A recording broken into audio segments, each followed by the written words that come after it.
அவே என் வாயின் வார்த்தைகளும் என் இதயத்தின் தியானமும் உடைய சமூகத்திலே பெரிதாக இருப்பதாக. ஆமென். கர்த்தருடைய நாமம் மைப்படுவதாக. இன்றைய நாளுக்காக நாம் தெரிந்து கொண்ட வேத பகுதி 1 யோவான் 4ஆம் அதிகாரம் 8ஆம் வசனம். புதிய ஏற்பாடு 1 யோவான் 4ஆம் அதிகாரம் 8ஆம் வசனம்.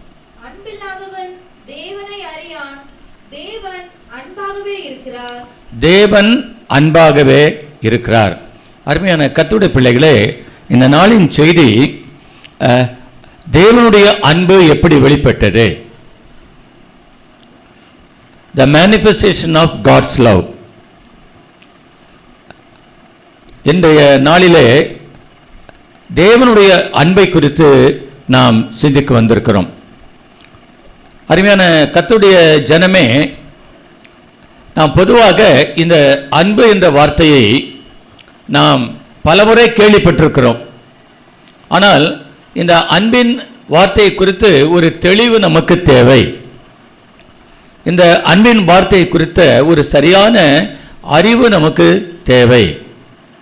அருமையான கர்த்தருடைய பிள்ளைகளே, வேதம் சொல்கிறது, தேவன் நம்மிடத்தில் அன்பு கொண்டபடியாலே நாம் ஒருவரிடத்தில் ஒருவர் அன்பு கூற கடனாளிகளாய் இருக்கிறோம் என்று வேதம் சொல்லுகிறது. நாம் ஒருவருக்கொருவர் அன்பு கூற வேண்டும். நாம் ஒருவருக்கொருவர் அன்பு கூறுகிறோம், அன்பு கூற வேண்டும் என்ற அந்த கட்டளை நமக்கு எப்படி வந்தது? தேவன் முந்தி நம்மிடத்தில் அன்பு கூறுறதுனால நாம் அன்பு என்ன என்பதை நாம் அறிந்து கொள்கிறோம். அருமையான கர்த்தருடைய பிள்ளைகளே, இந்த அன்பு என்ற வார்த்தையை குறித்து நீங்கள் சரியாக புரிந்து கொள்ள வேண்டும். ஒரு 3-4 விதமான அன்பு இருக்கிறது. முதலாவது அன்பு தேவனுடைய அன்பு. இந்த தேவனுடைய அன்பு என்பது அது தியாகமான அன்பு. இந்த தேவனுடைய அன்பு என்பது அது பரிசுத்தமான ஒரு அன்பு. அது ஒரு குறைவில்லாத அன்பு. அது சுயநலம் இல்லாத அன்பு. அது எந்த விதமான நிபந்தனை இல்லாத ஒரு அன்பு. God's love is sacrificial. God's love is unselfish. God's love is unconditional. தேவனுடைய அன்பை நாம் உணர்ந்து கொண்டால்தான் இந்த உலகத்தில் நம்மளால் வாழ முடியும். நாம் ஒருவருக்கொருவர் வைத்திருக்கிற அன்பை குறித்து தான் அதிகமாக பேசுகிறோம். கணவன் மனைவனிடத்தில் அன்பு கூற வேண்டும், பெற்றோர்கள் பிள்ளைகளிடத்தில் அன்பு கூற வேண்டும். இதையெல்லாம் நாம் கேள்விப்பட்டிருக்கிறோம். சபையில் விசுவாசிகள் ஒருவருக்கொருவர் அன்பு கூற வேண்டும், இதான் கேள்விப்பட்டிருக்கிறோம். நம்மோடு உடன் பிறந்த சகோதர சகோதரிகளோடு கூட நாம் என்ன செய்ய வேண்டும்? அன்பு செலுத்த வேண்டும் என்று பல முறை நாம் கேள்விப்பட்டிருக்கிறோம். அருமையான கர்த்தருடைய பிள்ளைகளே, எல்லா விதமான அன்பிற்கும் அடித்தளம் தேவனுடைய அன்பு.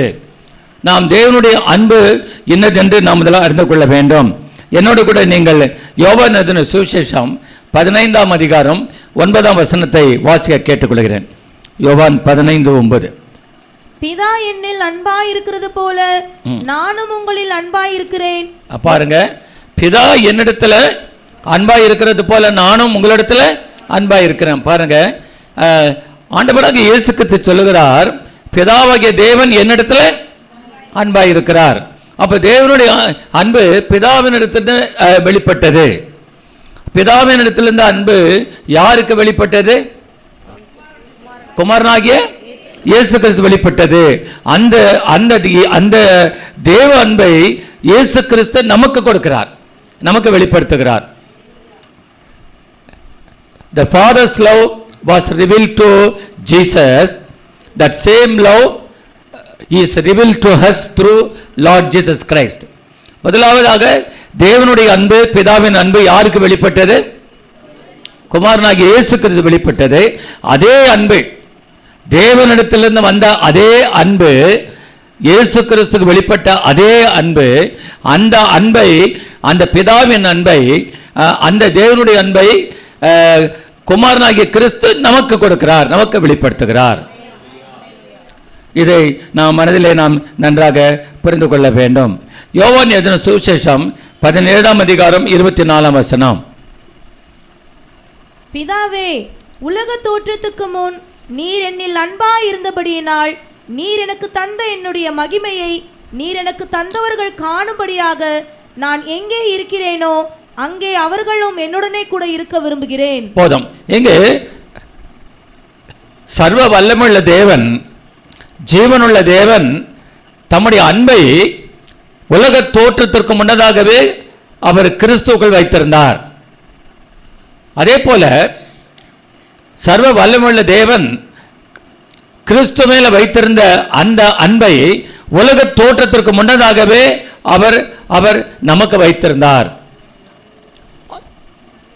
நாம் இந்த உலகத்தில் உருவாகுவதற்கு முன்னதாகவே, நம்முடைய தாயின் கற்பத்தில் நாம் பிறப்பதற்கு முன்னதாகவே, இந்த உலகம் தோன்றுவதற்கு முன்னதாகவே, நாம் இந்த உலகத்தில் தோன்றுவதற்கு முன்னதாகவே தேவன் நம்மேலே அன்பு வைத்தார் என்று வேதம் சொல்கிறது. அருமையான கர்த்தருடைய பிள்ளைகளை, இதை நாம் வாழ்க்கையில் நாம் ஒருபோதும் மறந்துவிடக்கூடாது. ஒரு முக்கியமான ஒரு வசனம் இருக்கிறது. அதை நான் உங்கள் வாழ்க்கையில், என் வாழ்க்கையில் நாம் உறுதிப்படுத்தி கொண்டால் நலமாயிருக்கும். அது யோவான் எழுதின சுவிசேஷத்தில் நாம் தெளிவாக பார்க்கிறோம். நாம் தேவனிடத்தில் அன்பு கூறவில்லை. நாம் தேவனிடத்தில் அன்பு கூறவில்லை. தேவன் நம்மிடத்தில் அன்பு கூறுவதற்கும் நாம் தேவனிடத்தில் அன்பு கூறுவதற்கும் ஒரு சிறு வித்தியாசம் இருக்கிறது. அதை நான் உங்களுக்கு விளக்கி சொல்லும்படியாக நான் கேட்டுக்கொள்கிறேன். அருமையான கர்த்தருடைய பிள்ளைகளே, யோவான் எழுதின சுவிசேஷம் 15ஆம் அதிகாரம் 16ஆம் வசனம். யோவான் எழுதின சுவிசேஷம் 15ஆம் அதிகாரம் 16ஆம் வசனம். நீங்கள் என்னை தெரிந்து கொள்ளவில்லை, நான் உங்களை தெரிந்து கொண்டேன். நீங்கள் என் நாமத்தினாலே பிதாவை கேட்டுக்கொள்வது எதுவோ அதை அவர் உங்களுக்கு கொடுக்கத்தக்கதாக நீங்கள் போய் கனி கொடுக்கும் படிக்கும் உங்கள் கனி நிலைத்திருக்கும் படிக்கும் நான் உங்களை ஏற்படுத்தினேன். பாருங்க, எங்க ஆண்டவர் சொல்லுகிறார், நீங்கள் என்னை தெரிந்து கொள்ள, you have not chosen me but I have chosen you. எத்தனை பேர் ஆண்டவரை தெரிந்து கொண்டீங்க? நீங்கள் ஆண்டவரை தெரிந்து கொள்ளவில்லை, ஆண்டவர் உங்களை தெரிந்து கொண்டார். அதுதான் சரியான வார்த்தை. அல்லேலூயா. நாம் தேவனை தெரிந்து கொள்ளவில்லை, பாவிகளாக இருந்த நம்மை அவர் தெரிந்து கொண்டார். அல்லேலூயா, அல்லேலூயா. நாம் தேவனை தெரிந்து கொள்ளவில்லை.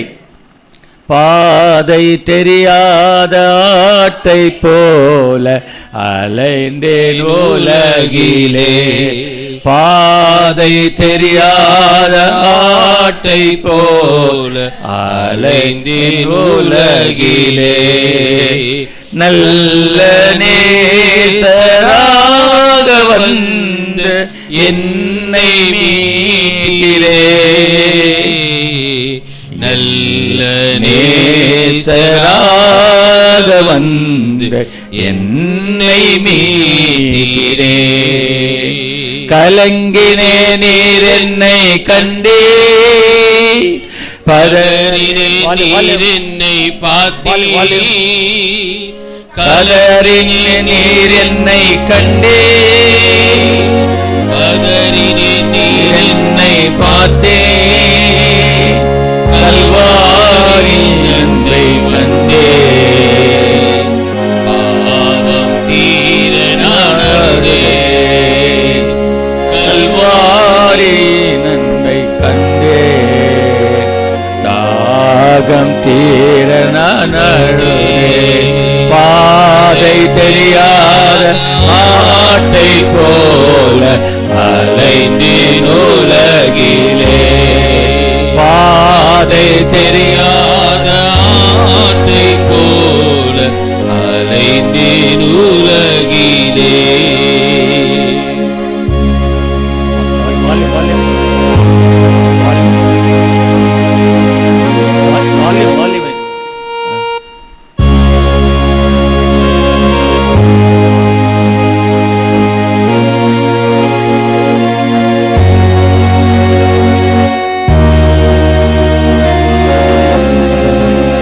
என் காயம் பார்த்திடும் என்றே, உன் காயம் மாறிடும் என்றே, என் காயம் பார்த்திடும் என்றே, உன் காயம் மாறிடும் என்றே, கையோடு நீ வந்தால் துணையாக இருப்பேனே என்று. நம்பிக்கையோடு நீ வந்தால் துணையாக இருப்பேனே என்று. பாதை தெரியாத ஆட்டை போல நீர் உலகிலே, பாதை தெரியாத ஆட்டை போல நீர் உலகிலே. பாதை தெரியாத ஆட்டை போல நீங்கள் நானும் அலைந்தோம். இந்த உலகத்திலே நம்பிக்கையில்லாதவர்களாக வாழ்ந்தோம், நோக்கமில்லாதவர்களாக வாழ்ந்தோம், நிம்மதி இல்லாதவர்களாக வாழ்ந்தோம், துணை இல்லாதவர்களாக வாழ்ந்தோம், கைவிடப்பட்டவர்களாக வாழ்ந்தோம், கலங்கி வாழ்ந்தோம், கண்ணீரோடு வாழ்ந்தோம், கலக்கத்தோடு வாழ்ந்தோம், ஏக்கத்தோடு வாழ்ந்தோம், ஒதுக்கப்பட்டு வாழ்ந்தோம், தாழ்த்தப்பட்டு வாழ்ந்தோம், எல்லாவற்றையும் திறந்து வாழ்ந்தோம். இந்த உலகத்திலே ஏன் நாம் வாழ்கிறோம் என்று நான் நினைத்து வாழ்ந்தோம்.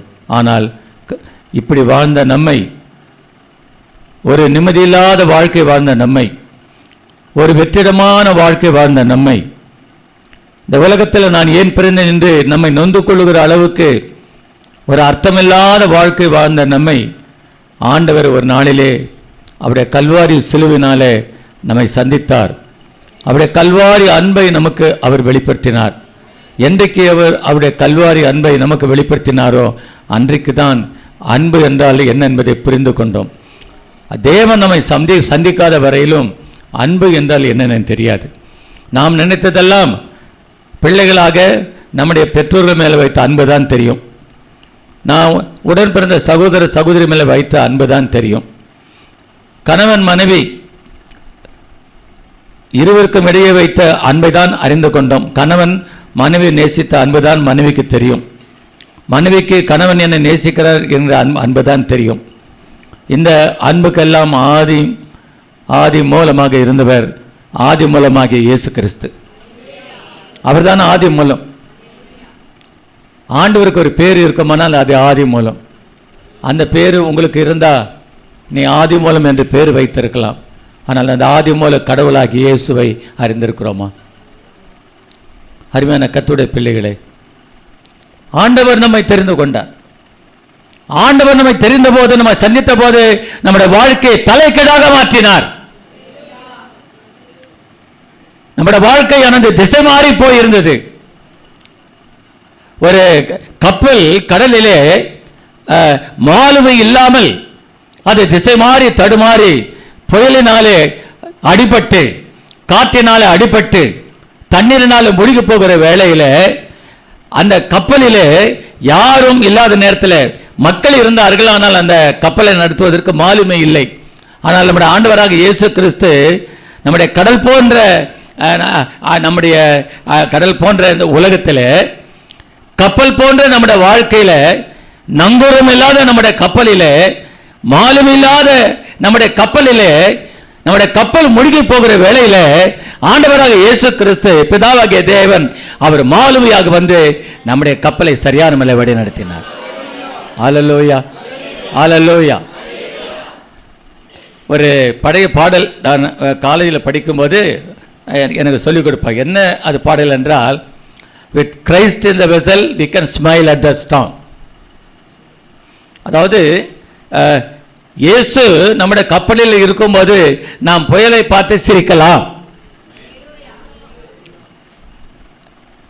கப்பலாகிய நம்முடைய வாழ்க்கையில் இயேசு இருக்கும்போது இந்த உலகமாகிய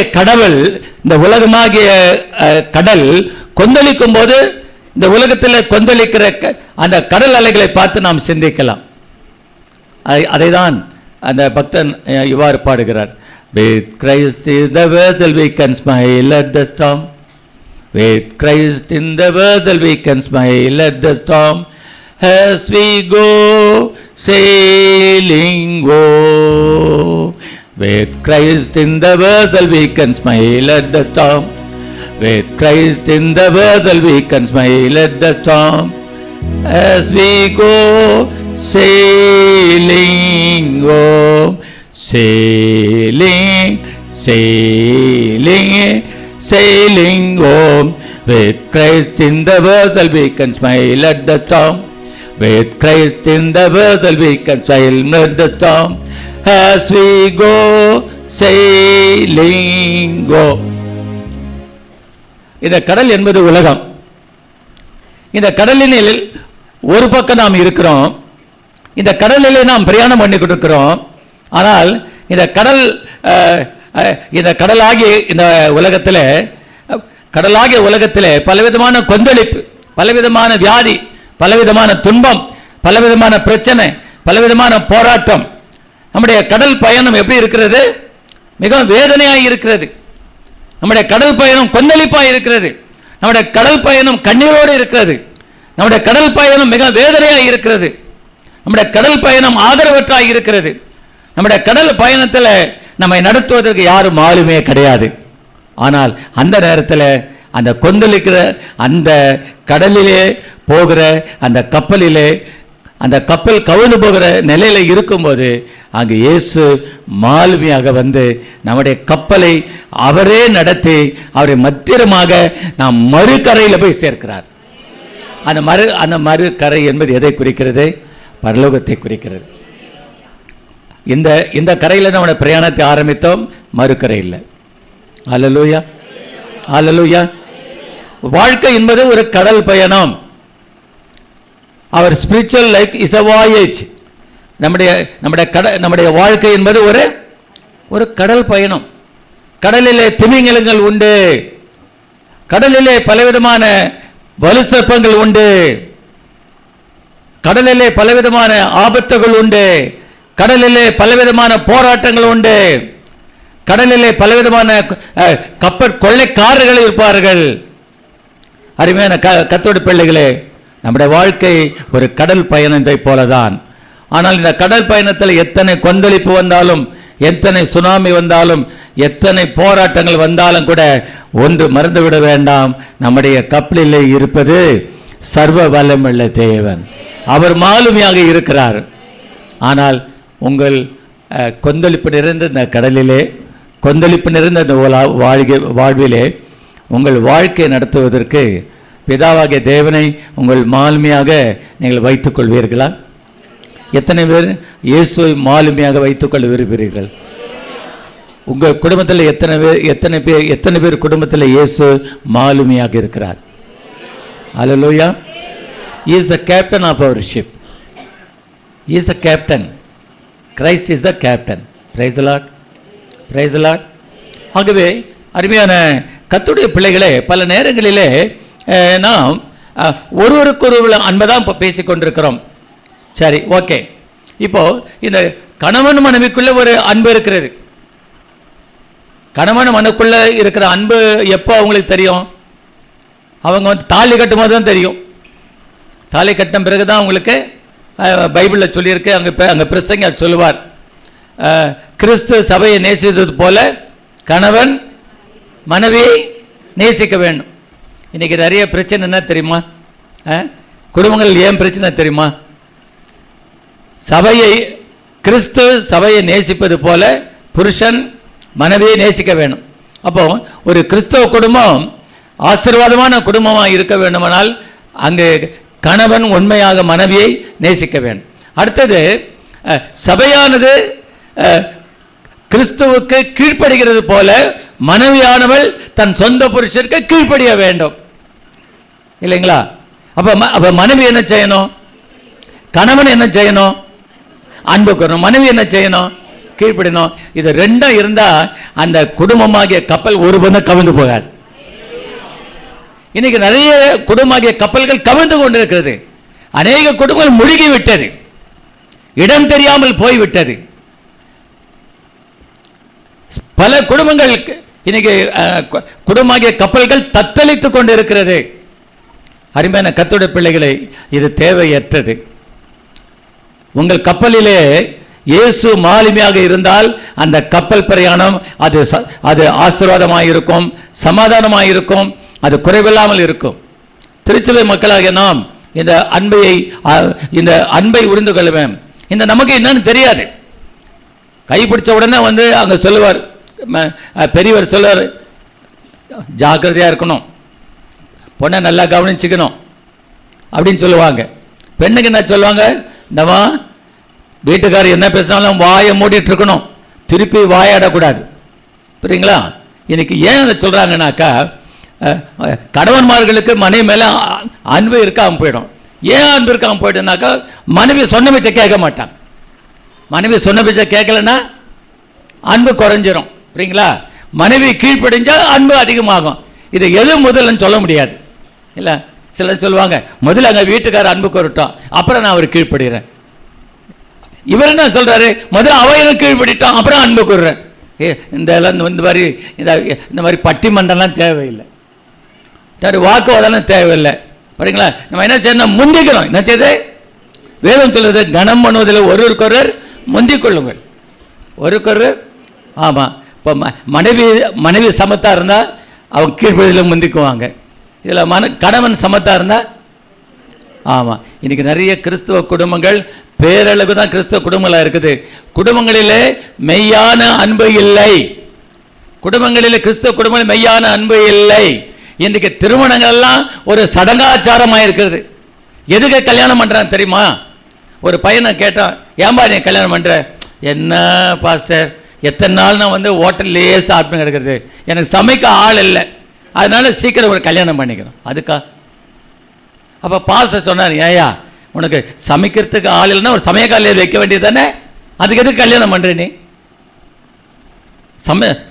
சமையலுக்காக நம்ம கல்யாணம் பண்ணுறோம். வேதம் சொல்லுகிறது, மனிதன் தனிமையாக இருப்பது நல்லது அல்ல. யாராவது கல்யாணம் ஆகாமல் இருந்தீங்கன்னா நான் உங்களுக்கு சொல்கிறேன், நீங்கள் தனிமையாக இருப்பது நல்லது அல்ல. நீங்கள் என்ன பண்ணணும், ஆண்டவரே எனக்கு ஏற்ற துணை கொடுங்கன்னு கேட்கணும். பல நேரங்களில் வந்து தனிமையாக இருந்து ஜாலி ஆகிட்டாங்கன்னா கல்யாணம் பண்ணுறதுக்கு பிடிக்காது தெரியுமா? ஏன்னா ஜாலியாக காலத்தை ஓட்டிடலான்னு. ஆனால் நான் வேதத்துக்கு கீழ்ப்படி போகிறோமா, நம்முடைய சொந்த சிந்தனைகளுக்கு கீழ்ப்படி வருமா? வேதம் என்ன சொல்லுகிறது, மனிதன் தனிமையாக இருப்பது நல்லது அல்ல. அருமையான கர்த்தருடைய பிள்ளைகள், அப்போது பாருங்கள், இப்போ கணவன் மனைவிக்குள்ள ஒருவருக்கொருவர் வந்து ஒரு கூட்டாண்மை தேவை. அப்போ இந்த அன்புக்கு என்ன பேர்னா ஈராஸ். என்னது ஈராஸ்? கணவன் மனைவிக்குள்ளே இருக்கிற அன்புக்கு என்ன பேர்? ஈராஸ். புரியுங்களா? அந்த அன்பு வேறு விதமான அன்பு, அது தூய அன்பு. அதை பற்றி நீங்கள் அறிந்து கொள்ளணும். புரியுங்களா? இன்னைக்கு நிறைய குடும்பங்களில் வந்து பார்த்தீங்கன்னாக்கா வந்து கணவன் மனைவி அன்பு தான் இருக்கும்.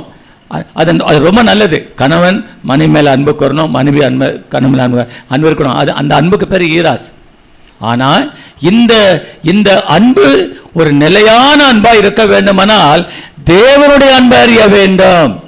தேவனுடைய அன்பு அகாப்பே. என்னது தேவனுடைய அன்பு? அகாப்பே. அது வந்து கிரேக்க வார்த்தை அகப்பேன்னு வருவது. அகப்பே. உடனே உங்களுக்கு வந்து இது புரியலன்னா அகப்பன்னு ஞாபகம் வச்சுக்கோங்க. எத்தனை பேர் வீட்டில் அகப்பை வச்சுருக்கிறீங்க? அகப்பெல்லாம் அந்த காலத்தில் போயாச்சுங்க. இப்போல்லாம் அகப்பெல்லாம் கிடையாது இல்லைங்களா? இருந்தாலும் என்ன பண்ண, கடையில் போனீங்களா அகப்பை இருக்கும், வாங்கி என்ன பண்ண தெரியுமா, ஒவ்வொரு வீட்டில் எத்தனையோ வீட்டில் தொங்க விட்டுருக்கீங்களா? நிறைய கேலண்டர் தொங்க விட்டுருக்கீங்க, நிறைய வசனம்லாம் தொங்க விட்டுருக்கீங்க. கொஞ்சம் இது அகப்பை இருக்குல்ல, அது அகப்பை தொங்க விடுங்க கொஞ்சம். அல்லேலூயா, அல்லேலூயா. இது உண்மைதாங்க. ஒரு முறை நான் ரயிலில் பிரயாணம் பண்ணிட்டு இருக்கும்போது ஒரு பெரியவர் என் பக்கத்தில் இருந்தார். நான் சொன்னேன், நான் வந்து விசுவாசியாக இருக்கிறேன், நான் கிறிஸ்துவனாக மாறிவிட்டேன்னு சொன்னேன்.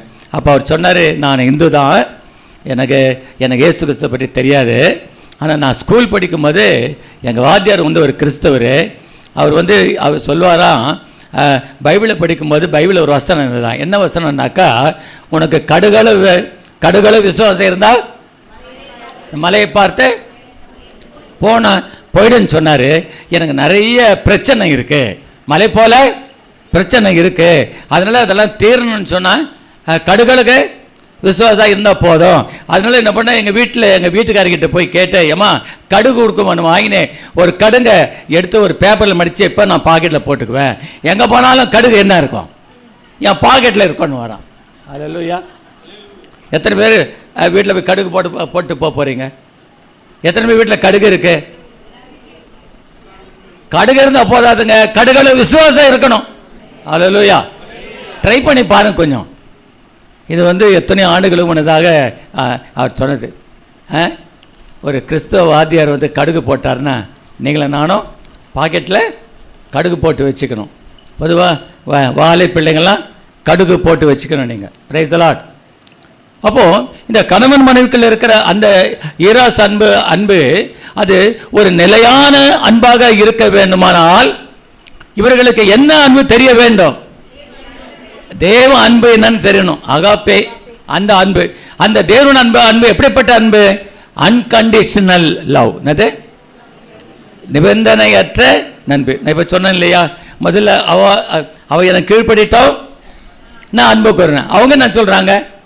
அவள் முதல்ல அன்பு கூறட்டும். ஆமாம், இப்படி ஒருத்தருக்கு ஒருத்தர் போட்டிலேயே வாழ்நாள் முடிஞ்சிடும் இல்லைங்களா? அப்போ ஏன் இந்த போட்டி வருது?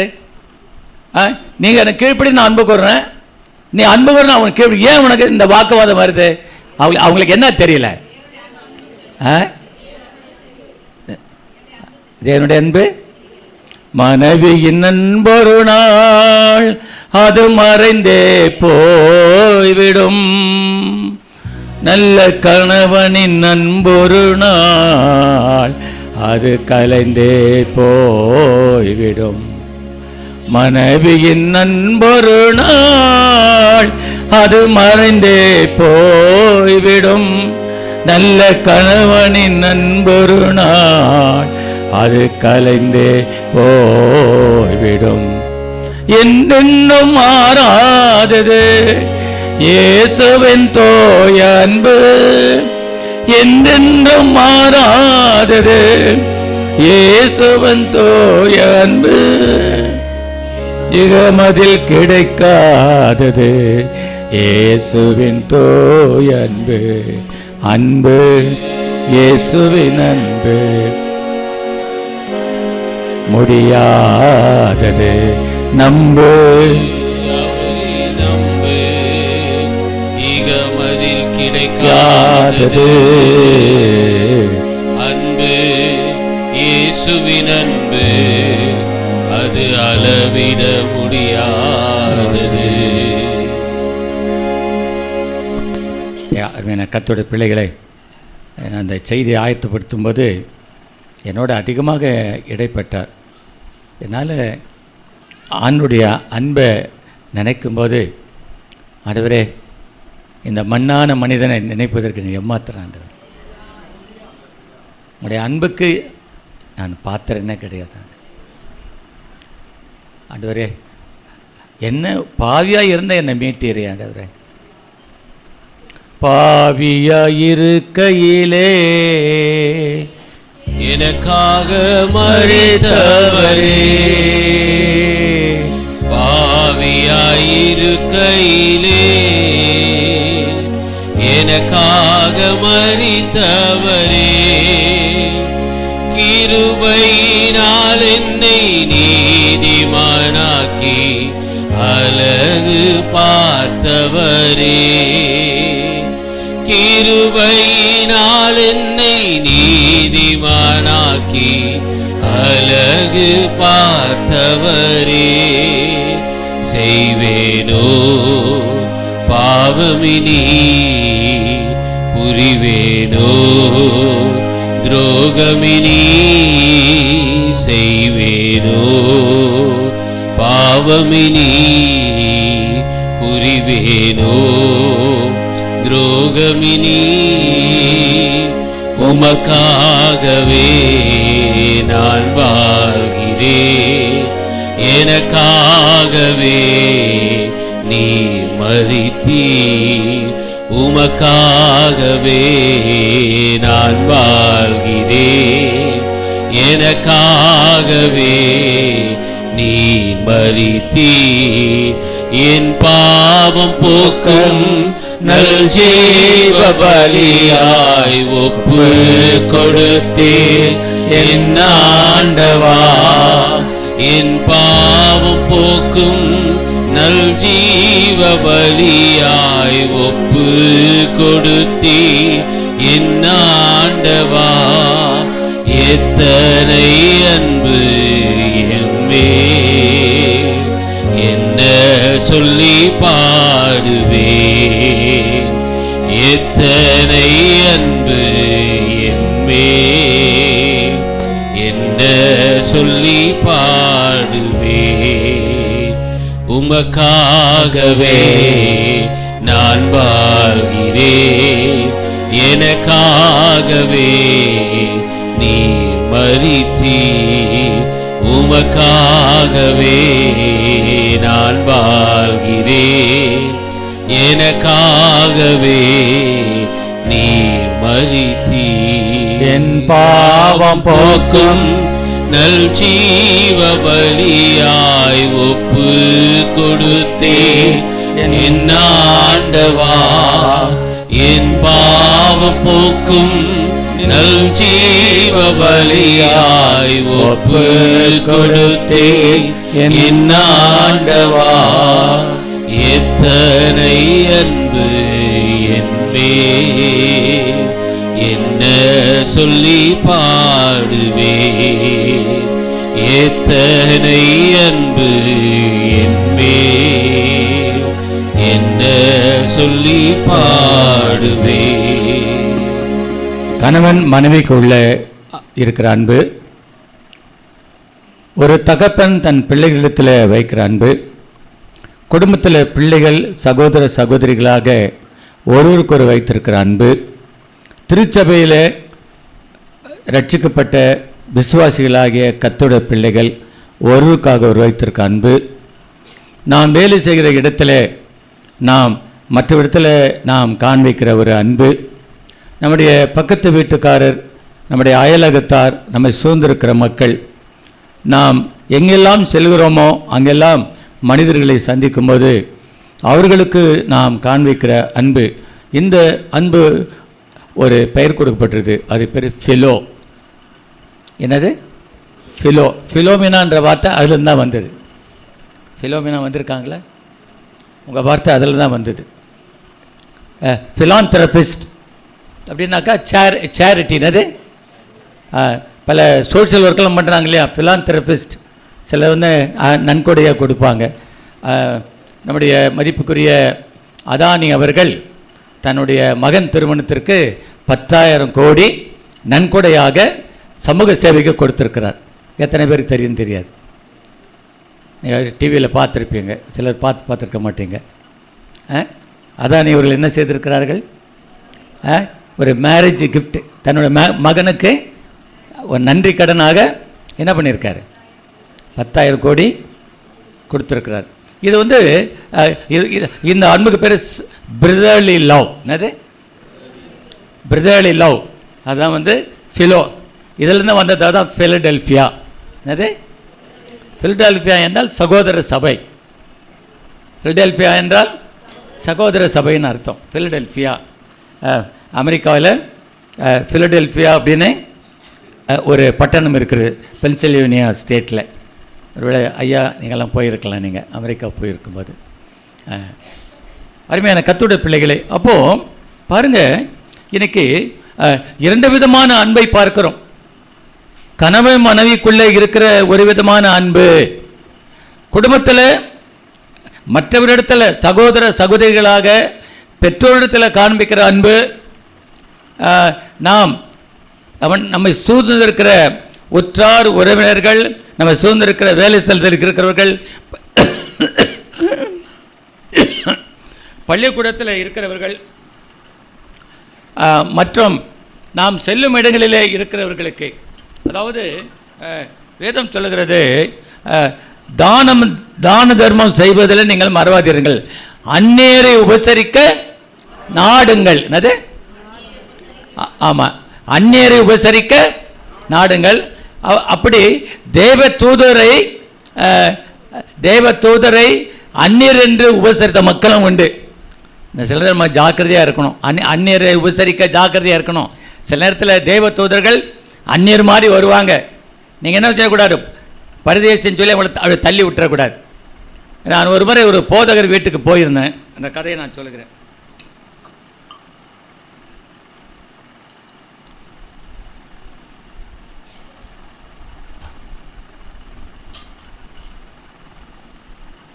நான் ஒரு முறை ஒரு போதர் வீட்டுக்கு நான் சென்றிருந்தேன். அந்த போதர் வீட்டில் ஒரு அம்மா வந்து ஒரு பிச்சை கேட்க வருவாங்க. அந்த வீட்டுக்கார அம்மா என்ன பண்ணாங்க, அந்த வீட்டுக்கு அந்த நம்ம பிச்சைக்கார அம்மா வந்த உடனே அவங்கள தொடுத்து டம்முன்னு கதவை போட்டிட்டாங்க. அருமையான கர்த்தருடைய பிள்ளைகளே, பல நேரங்களிலே நாம் மற்றவர் மேலே வைக்கிற அன்புக்கு ஒரு சோதனை வரும். அதை நான் கவனமாக இருக்கணும்.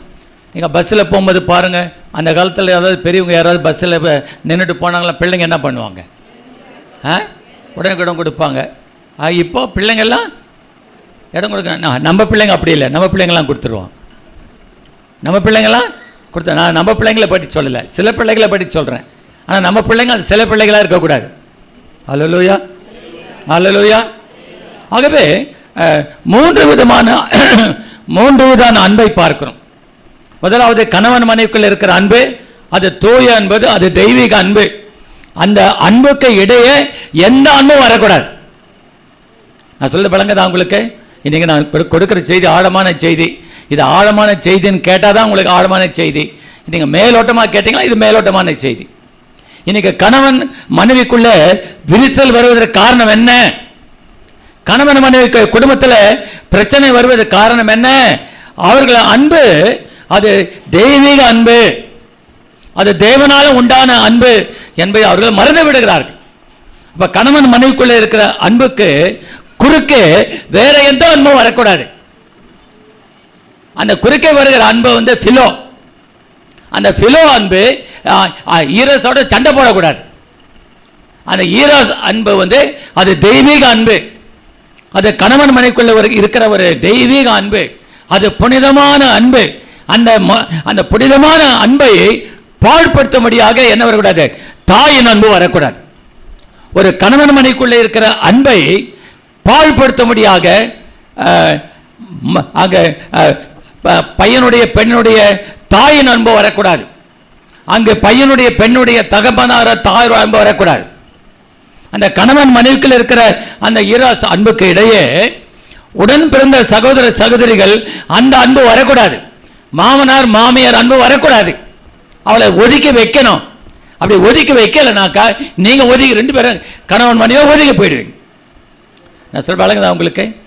இன்றைக்கு 90% திருச்சபையில் வருகிற மக்களுக்கு தேவனுடைய அன்பை பற்றி சரியான அறிவு இல்லை. அவங்களுக்கு என்ன அறிவு இருக்கு தெரியுமா? ஜெபம் பண்ணா கர்த்தர் கேட்பார்.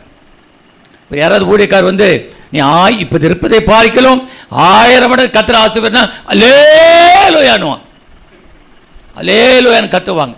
கர்த்தர் உனக்கு 4 வீடுகளை தர இருக்கிறார், இப்போ இருக்கிற கார் சரியில்லை என்று சொல்லுகிறார். கர்த்தர் உங்களுக்கு 2 கோடிக்கு ஒரு கார் கொடுக்கணும்னா அல்லேலூயா. பார்த்தீங்களா? உலக பிரகாரமான ஆசீர்வாதங்களை சொன்னா அல்லேலூயா பறக்குது, ஸ்தோத்திரம் பறக்குது, அப்படி அனல் வீசுது, வீர கனல் வீசுது. அல்லேலூயா. ஆனால் சத்தியத்தை சொல்லும் போது சத்தியம் சொன்னதுனால நான் சத்ருவாயிட்டேன். அல்லேலூயா. சத்தியத்தை அறிவீர்கள். ஆமாம். ஆகவே கணவன் மனைவி உறவு நல்லா இருக்கணும்னு சொன்னால் அந்த உறவு ஒரு தெய்வீகமான அன்பு. அந்த அந்த அந்த அந்த அன்பு உங்களுக்கு வெளிப்பட வேண்டுமானால் நீங்கள் தேவனுடைய அன்பை அறிய வேண்டும். தேவனுடைய அன்பு என்ன? அகாப்பே. சொல்லுங்க அகாப்பே. இந்த வார்த்தை வராதுங்க. வீட்டில் போய் அகாப்பே நீ மாட்டி வச்சாதான் தெரியும்.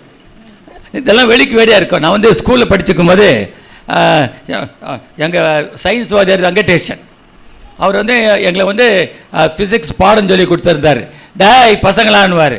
சார் அப்படின்னுவோம், கிண்டல் பண்ணும். டேய் பசங்களா 40 மார்க் வாங்கினோன்னாக்கா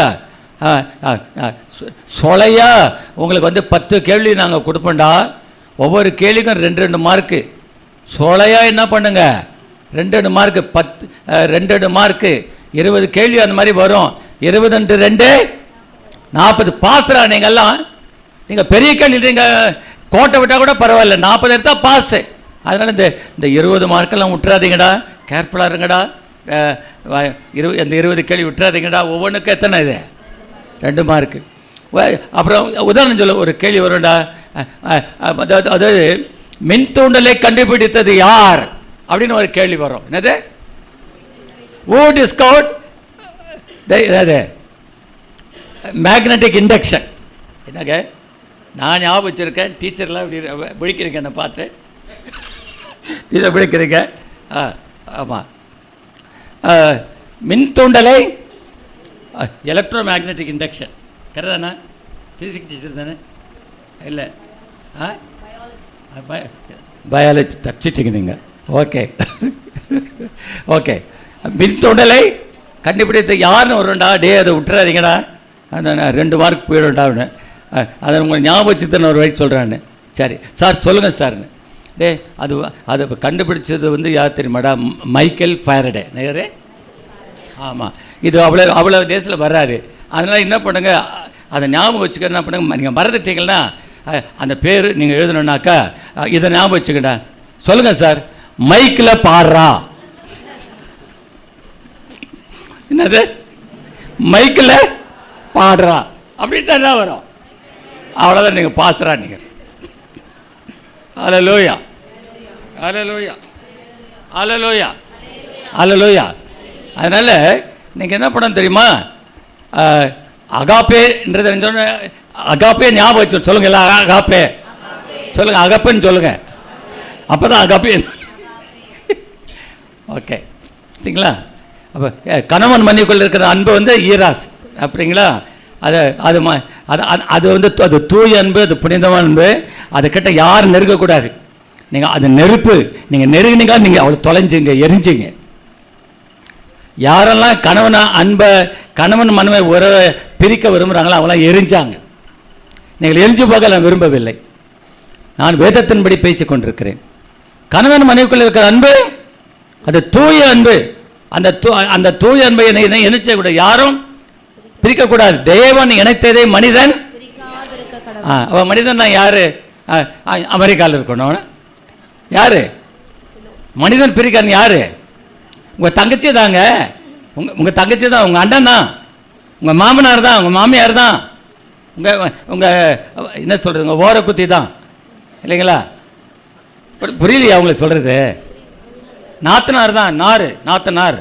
ஆமாம், praise the Lord, praise the Lord. ஆகவே நாம் என்ன செய்ய வேண்டும்? கணவன்மனுடைய அன்பிலே நிலைத்திருக்க வேண்டுமானால் நீங்கள் முந்தி தேவனுடைய அன்பை, அந்த அகாப்பே அன்பை அறிந்து கொள்ள வேண்டும். அந்த அகாப்பே அன்பு உங்களுக்குள் இருந்தால் கணவன் மனைவி ஒருவர் நேசிப்பது எளிது.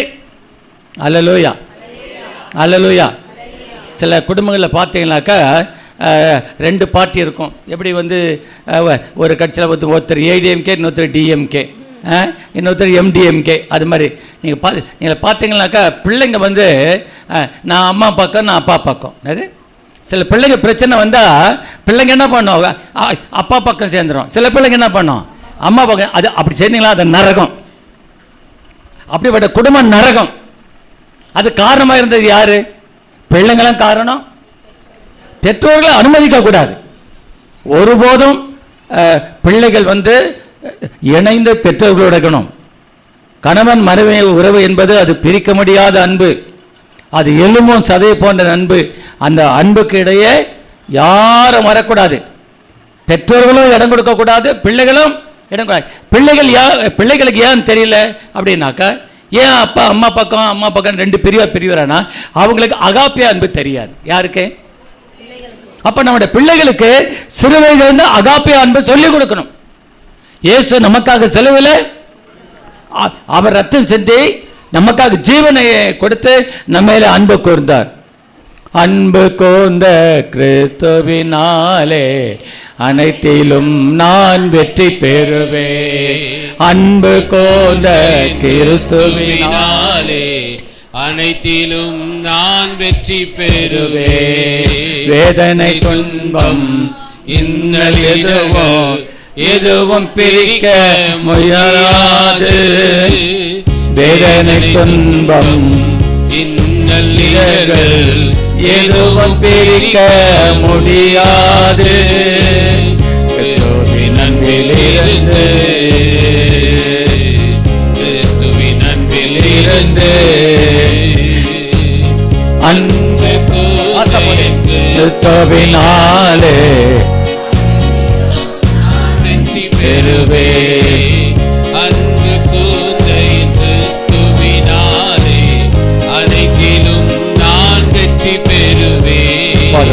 அல்லேலூயா. பாருங்க, வேதம் சொல்லுது, நாம் நம்மில் அன்பு கூறுகிற கிறிஸ்துவாலே மற்றும் ஜெயங்களூராக இருக்கிறோம். இன்றைக்கு வேதம் சொல்லுது, my people perish out of ignorance, என் ஜனங்கள் அறியாமையினால சங்காரமாகிறார்கள். Why families are becoming disastrous?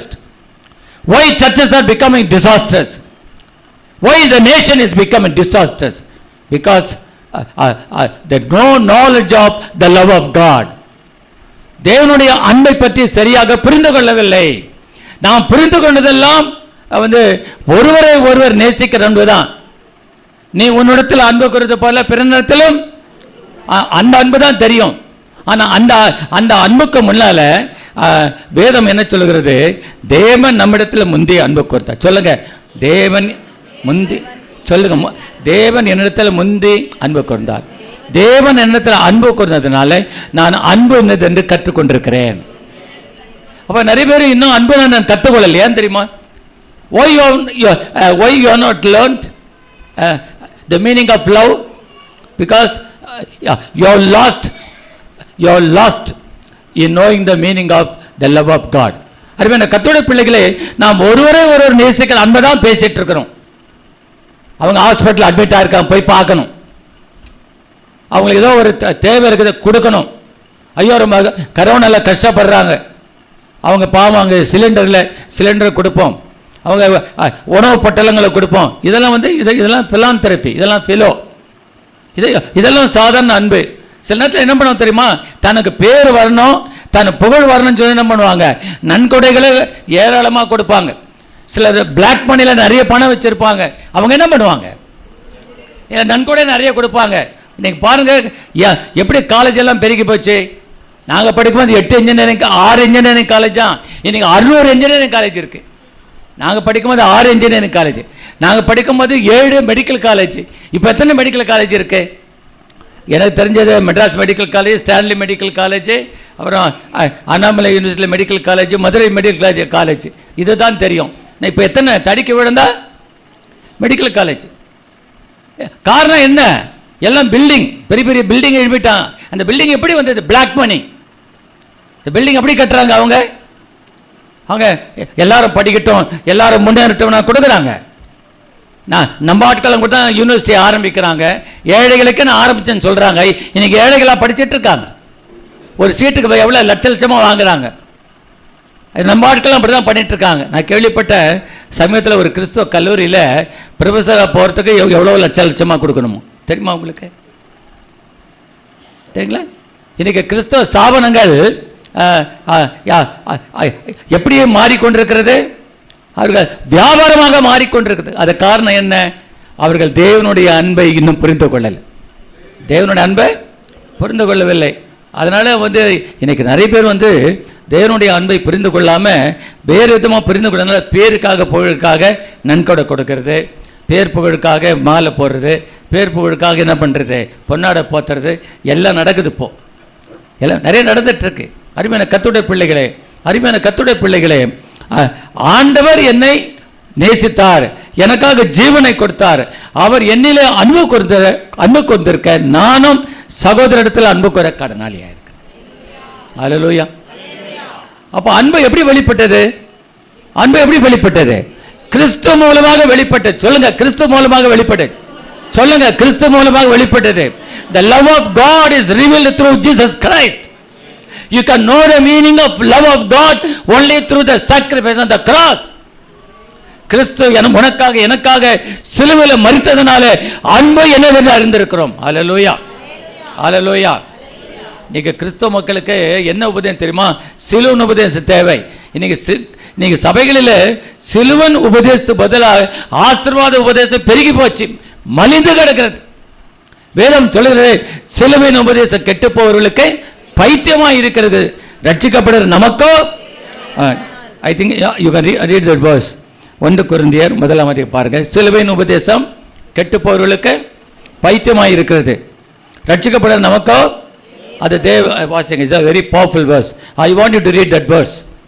வாசிங்க, குயிக்கா வாசிங்க, எடுத்து வாசிங்க ப்ளீஸ். சிலுவையை பற்றிய உபதேசம் கெட்டு போகிறவர்களுக்கு பைத்தியமா இருக்கிறது, ரட்சிக்கப்படுகிற நமக்கோ அது தேவ பலனா இருக்கிறது. சிலுவையின் உபதேசம் கெட்டு போறவர்களுக்கு பைத்தியமா இருக்கு, நமக்கோ தேவ பலனா இருக்கு. It is the power of God unto them they believe.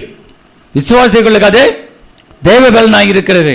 அருமையான கர்த்தருடைய பிள்ளைகளே, ஆகவே தயவுசெய்து நீங்கள் ரோமருக்கு நிருபம் 5ஆம் அதிகாரம் 8ஆம் வசனம் வாசிக்க கேட்டுக்கொள்கிறேன். ரோமர் 5:8. நாம் பாவிகளாய் இருக்கையில் கிறிஸ்து நமக்காக மரித்ததினாலே தேவன் நம்மேல் வைத்த தமது அன்பை விளங்க பண்ணுகிறார். தேவன் தம்முடைய அன்பை எப்படி விளங்க பண்ணினார்? How God revealed his love towards us.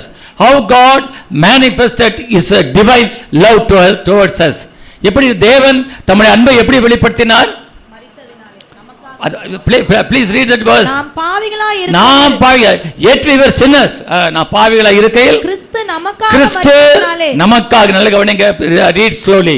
கிறிஸ்து நமக்காக மரித்ததனால தேவன் நம்மேல் வைத்த அன்பு, நம்மேல் வைத்த தமது அன்பு வெளிப்பட்டது. பார்த்தீங்களா என்ன அருமையான வார்த்தை பாருங்க. கிறிஸ்துனுடைய அன்பு நம்ம மேல வெளிப்பட்டது. 1976ஆம் ஆண்டு நான் ரட்சிக்கப்பட்டேன். இந்து மார்க்கத்தில் இருந்த என்னை ஆண்டவர் 76 சந்தித்தார். அன்றைக்கு நான் பாவ உணர்வடைந்தேன். இயேசுவை என் சொந்த ரட்சகராக ஏற்றுக்கொண்டேன். என்னைக்கு நான் மனம் திரும்பினோ, என்னைக்கு இயேசுவை சொந்த ரட்சகரை ஏற்றுக்கொண்டா, அன்னைக்கு தான் நான் தேவனுடைய அன்பை புரிந்து கொண்டேன். ஒருவேளை நீ கிறிஸ்துவனாக இருக்கலாம், நீ சபைக்கு வரலாம், எத்தனை ஆண்டுகளாக நீ பரம்பரை கிறிஸ்துவனாக இருக்கலாம். ஆனால் நீ மனம் திரும்பாத வரையிலும், நீ ரட்சிக்கப்படாத வரையிலும், நீ மனம் திரும்பி ஞானஸ்நானம் எடுக்காத வரையிலும் கிறிஸ்துவனுடைய அன்பு என்னன்னா உனக்கு புரியாது. கிறிஸ்துவ நம்பினா நீ மற்றவரிடத்தில் அன்பு குறைவு நினைக்கிற.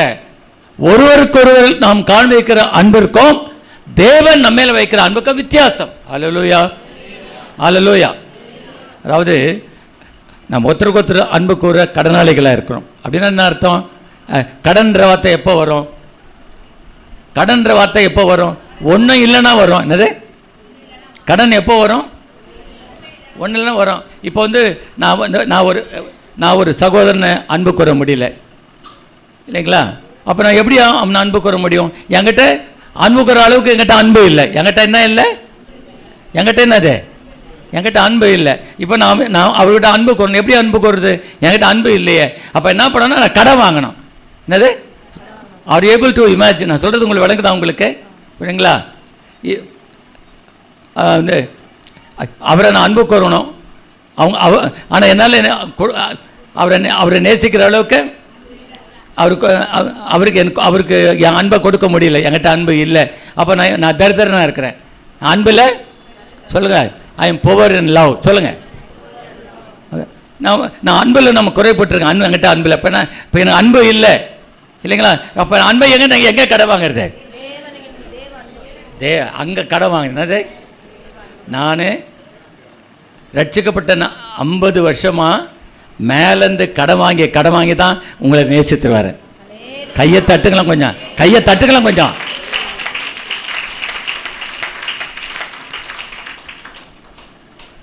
ஐம்பது வருஷமாக நான் இன்னும் நான் எவ்வளோ நாளும் வாழ போகிறேன் அவ்வளோ நாளும் அங்கே மேலே ஒவ்வொரு நாளும் அப்பாவை பார்த்து அப்பா கிட்ட கடன் வாங்கி என்ன பண்ணுறேன்? அன்பு செலுத்திட்டுருக்கேன். அதாவது திஸ் அ வர்டிக்கல் ரிலேஷன்ஷிப். என்னது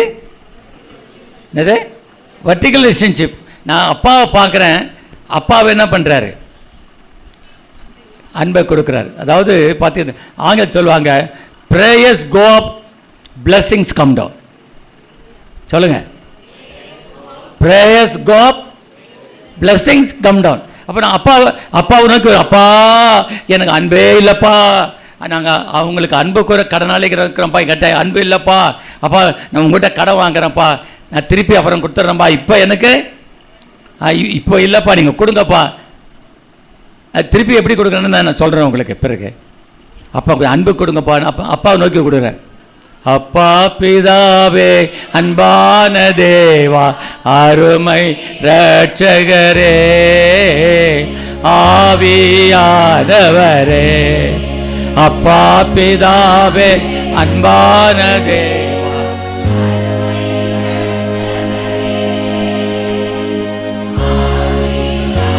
ஆண்டவரே. எங்கோ நான் வாழ்ந்தேன், அறியாமல் அலைந்தேன், என் நேச தேடி வந்தேன். எங்கோ நான் வாழ்ந்தேன், அறியாமல் அலைந்தேன், என் நேச தேடி வந்தேன். நெஞ்சார அணைத்து முத்தங்கள் கொடுத்து நிழலாய் மாறிவிட்டே. நெஞ்சார அணைத்து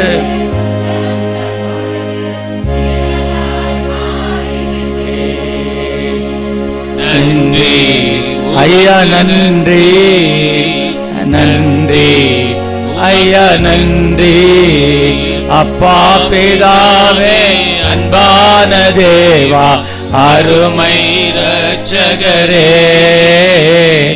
ஆவியானவரே. இன்னைக்கு அநேக கிறிஸ்தவ குடும்பங்களிலே சகோதரிமார்கள் கணவனை நேசிக்க முடியல. ரட்சிக்கப்படாத முரட்டாட்டம் உள்ள கணவனாக இருப்பாங்க, பயங்கரமான மோசமான கணவனாக இருப்பாங்க. சகோதரிகள் சபைக்கு வராங்க, செய்தியை கேட்குறாங்க. ஆனால் வீட்டுக்கு போனால் சபையில் இருக்கும்போது நல்லா இருக்குது, வீட்டில் போனால் ஒரு வேதனையாக இருக்குது. ஏன்டா வீட்டுக்கு வந்தேன்ருக்கு. கணவனை நேசிக்க முடியல. அப்போ என்ன செய்யணும்? அவன் கணவனை நேசிக்கிற அளவுக்கு அன்பு இல்லை. இப்போ கடன் என்ன பண்ணணும்? நிறைய கடன் வாங்கணும். நீங்கள் லோனுக்கு, வீடு கட்டுறதுக்கு, கார் வாங்குறதுக்கு கடன் வாங்க நீங்கள் ரொம்ப ஓட்டாண்டியாக மாறிடுவீங்க. ஆனால் ஆண்டவரோட நீங்கள் வந்து கடன் வாங்கினீங்களாக்கா உங்களை ஓட்டாண்டியாக விட மாட்டார். அல்லேலூயா. நான் பேசிகிட்டே இருக்கலாம்னு நினைக்கிறேன். நான் முதல்ல டைரி எடுத்து உள்ளே வைக்கிறேன். கோச்சுக்காதீங்க, உள்ளே வச்சிடறேன். ஆனால் இன்னும் என்கிட்ட எனக்கு ஒரு பெரிய வியாதி என்ன தெரியுமா? செய்தியே டைரியை வச்சா தான் ஓடும்.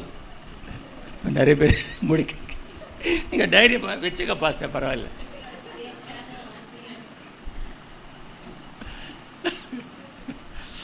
அறிவான கர்த்தருடைய பிள்ளைகளை அப்போது சொல்லி முடிச்சிடறேன். சொல்லுங்க, 3 விதமான அன்பு. சொல்லுங்க, அகாப்பே, ஈராஸ், ஃபிலோ. ஃபிலோனா என்ன? சகோதர சகோதரிகள், சபையார், பெற்றோர் பிள்ளைங்க, பிள்ளைங்க பெற்றோர் இல்லையா? அப்புறம் கணவன் மனைவி, ஈராஸ்.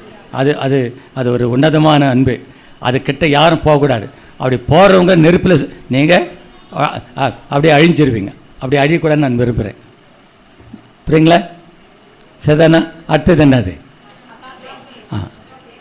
அகாப்பே. அதுதான் தெய்வீக அன்பு, divine love, unconditional love, sacrificial love, unselfish love, சுயநலமற்ற அன்பு, நிபந்தனை இல்லாத அன்பு, கிருபை நிறைந்த அன்பு, இரக்கம் நிறைந்த அன்பு, மனதுருக்க நிறைந்த அன்பு, தூய அன்பு, தேவனுடைய அன்பு, அது பிதாவின் அன்பு. அந்த அன்பு இருந்தால் தான் ஈராஸ் போகிறோம். நிறைய பேருக்கு ஈராஸ் இல்லை. என்னது? நிறைய பேருக்கு ஈராஸ் இல்லை, அதுதான் குடும்பம் உடஞ்சி போகுது. நிறைய பேருக்கு வந்து சபையில் குழப்பம், போகிற மேலாம் குழப்பத்தை உண்டாக்குற ஆளுங்க. வேலைக்கு போனால் வேலையில் குழப்பம், சங்கத்தில் இருந்தால் சங்கத்தில் குழப்பம், எங்கே போனாலும் சில குழப்பல்வாதிகள் இருப்போம், எங்கே போனாலும் குழப்புவாங்க. 4 பேர் இருந்தாங்கன்னா அவங்கள விட்டால் குழப்பிடுவாங்க. அவங்கள தூரம் வைக்கிறது நல்லது. அந்த ஃபிலோ. அப்போ அந்த ஃபிலோ அன்பு எப்படி வரும்?